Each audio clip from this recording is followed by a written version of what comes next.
Captain Ashok खरातचे महाराष्ट्रावर उपकार. Captain Ashok खरातचे क्रूर कर्म पाहून नराधम हा एकच शब्द लागू पडतो. महाराष्ट्राचे नाव बदनाम झाले असले तरी महाराष्ट्रावर एक प्रकारची कृपादृष्टीच म्हणावी लागेल. कारण राजकारण्यांनी महाराष्ट्राला बदनाम केले आहे. गोरगरीब आणि माता भगिनींची अब्रूच राजकारण्यांनी वेशीला टांगली.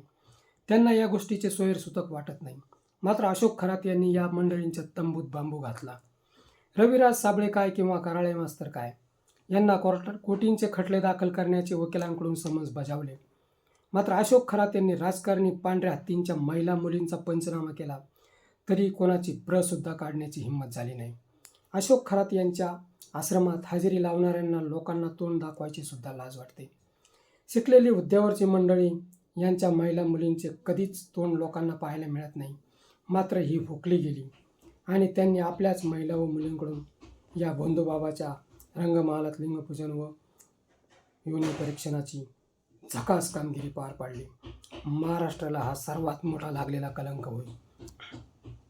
आता याच मंडळींनी महाराष्ट्राला सांगावे लिंगपूजन व योनी परीक्षण म्हणजे काय प्रताप आहे. त्यामुळे कोणती संकटे दूर होतात. भरमसाठ पैशांच्या महापुरात निवडणुका जिंकण्याचा नाद अंगलट आला.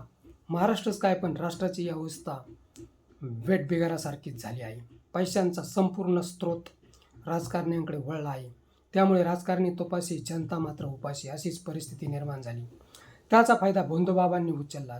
महाराष्ट्रातील सर्व जमिनींचे ऑडिट व्हायला हवे. त्यामुळे कोणत्या बाबाकडे व राजकारण्यांकडे कोणती बोगस जमीन आहे ते कळेल. मुंडवा जमीन हे उदाहरण आहे. तसेच चाकणकर राजीनामा हा महाराष्ट्रात घडलेला कॅप्टन अशोक खरात महाभारताचा पुरावा होय. त्यामुळे कोणीही आम्ही त्यातले नाही असे म्हणू शकत नाही किंवा पुरावा मागण्यासाठीचे सुद्धा कोणी या फंदात पडू नये.